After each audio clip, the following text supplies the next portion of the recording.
set up some aims for yourself, goals that you actually value. And the Future Authoring Program helps people do that. And basically, it does a situational analysis it helps you do a situational analysis of your life more than a psychological analysis, I would say. And so the questions are something like, well, all right, you're going to have to put some effort into your life. And you need to be motivated to do that. And so what are the potential sources of motivation? Well, you could think about them in the big five manner. You know, if you're extroverted, you want friends. If you're agreeable, you want an intimate relationship. If you're disagreeable, you want to win competitions. If you're open, you want to engage in creative activity. If you're high in neuroticism, you want security. Okay, so those are all sources of potential motivation that you could draw on, that you could tailor to your own, your own personality. But then there are dimensions that you want to consider your life across. And so we ask people about, well, if you could have your life the way you wanted it in 3 to 5 years, if you were taking care of yourself properly, what would you want from your friendships? What would you want from your intimate relationship? How would you like to structure your family? What do you want for your career? Well, how are you going to use your time outside of your job? And how are you going to regulate your mental and physical health, and maybe also your drug and alcohol use? Because that's a good place to auger down, because alcoholism, for example, wipes out, 5 to 10% of people. So you want to keep that under control. And then so maybe you develop a vision of what you would like your life to be, and that associates the goal. Well, once the goal is established, and then you break down the goal into micro processes that you can implement. The micro processes become rewarding in proportion, in relation to their causal association with the goal, and that tangles in your incentive reward system. We talked about the dopaminergic incentive reward system, and that's the thing that keeps you moving forward. And the way it works is that it works better if it produces positive emotion when it can see you moving towards a valued goal. Okay, well, what's the implication of that? Better have a valued goal, because otherwise you can't get any positive motivation working out. And so the more valuable the goal, in principle, the more the micro processes associated with that goal start to take on a positive charge. And so what that means is, well, you get up in the morning and you're excited about the day, you're ready to go. And so as far as I can tell, what you do is you specify your long-term ideal. Maybe you also specify a place you want to stay the hell away from, so that you're terrified to fail as well as excited about succeeding, because that's also useful. You specify your goal. You do that in some sense as a unique individual. You want to specify goals that make you say, oh, if that could happen as a consequence of my efforts, it would clearly be worthwhile. Because the question always is, why do something? Because doing nothing is easy. You just sit there and you don't do anything. That's real easy. The question is, why would you ever do anything?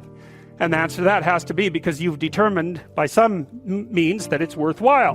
And then the next question might be, well, where should you look for worthwhile things? And one would be, well, you could consult your own temperament. And the other would be, well, you kind of look at what it is that people accrue that's valuable across the lifespan. So you do a structural analysis of the subcomponents of human existence, and I already did that. You need a family, you need friends. Like, you don't need to have all these things, but you better have most of them. Family, friends, career, educational goals, plans for, time outside of work, attention to your mental and physical health, etc.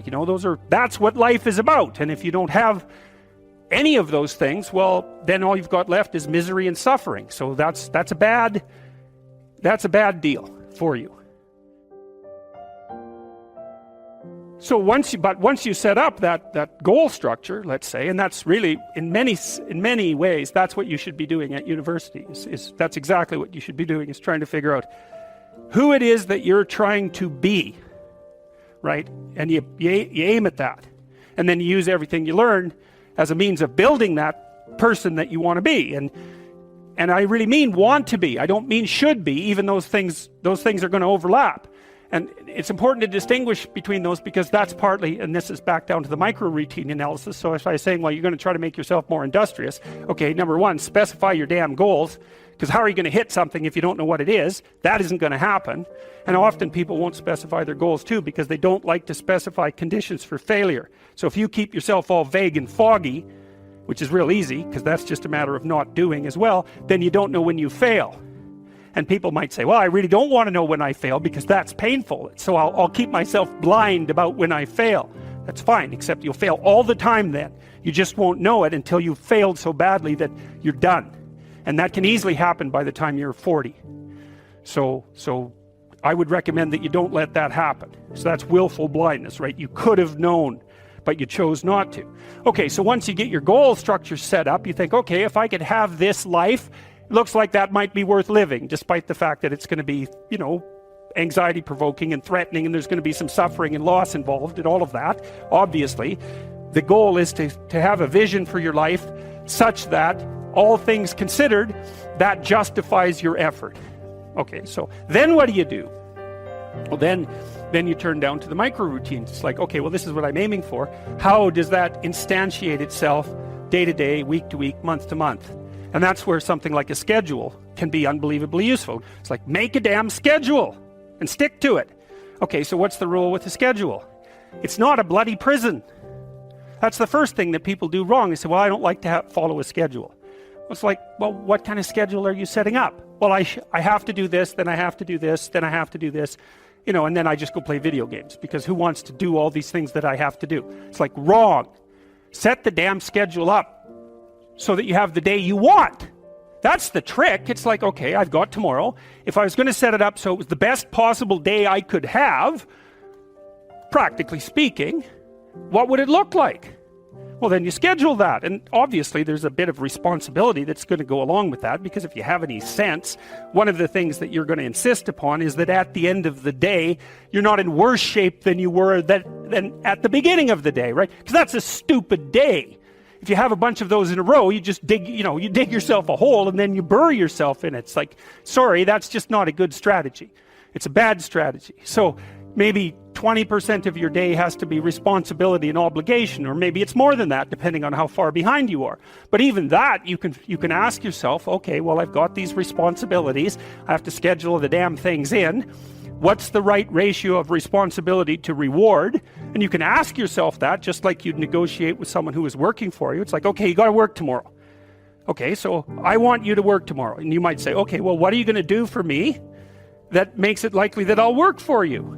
Well, you could ask yourself that, So maybe you do an hour of responsibility and then you play a video game for 15 minutes. I don't know, whatever turns your crank, man. But, you have to negotiate with yourself and not tyrannize yourself. Like you're negotiating with someone that you care for, that you would like to be productive and have a good life. And that's how you make the schedule. It's like, and then you look at the day and you think, well, if I had that day, that'd be good. Great. And you're useless and horrible, so you'll probably only hit it with about 70% accuracy, but that beats the hell out of 0, right? And if you hit it even with 50% accuracy, another rule is, well, aim for 51% the next week, or 50.5% for God's sake, or because you're going to hit that position where things start to loop back positively and spiral you upward. Plan a life you'd like to have. And you do that partly by referring to social norms. That's more or less rescuing your father from the belly of the whale. But the other way you do that is by having a little conversation with yourself about, as if you don't really know who you are, because you know what you're like. You won't do what you're told. You won't do what you tell yourself to do. You must have noticed that.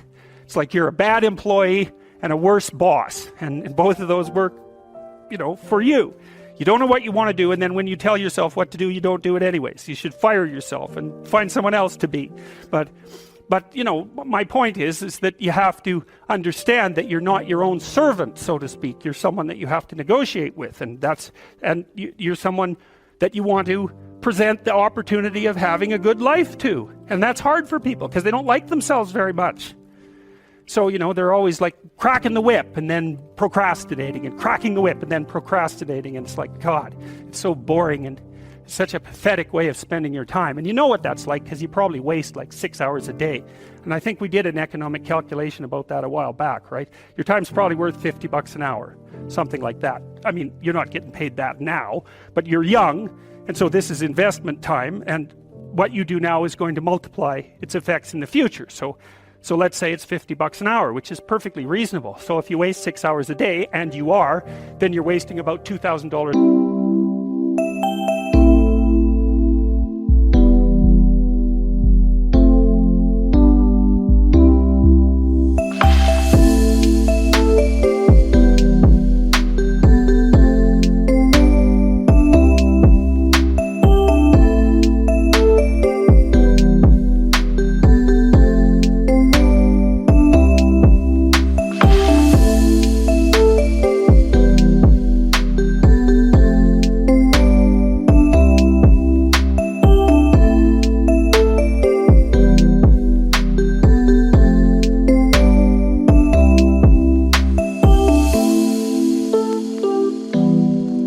week are about $100,000 a year. So like, go ahead, but that's what it's costing you every hour. And you need to know what your damn time is worth. So let's say it's not 50 bucks, it's 30, whatever. Maybe it's 100, it's somewhere in that range. One of the things you should be asking yourself is, when you spend an hour, was that, well, would have I paid someone 50 bucks to have had that hour? And if the answer is no, it's like, well, maybe you should do something else with your time. And it depends on whether or not you think that your time's worthwhile. But the funny thing about not assuming that is, if you assume your time isn't worthwhile, what happens is you don't just sit around sort of randomly in a state of responsibility-less bliss. What you do is you suffer existentially.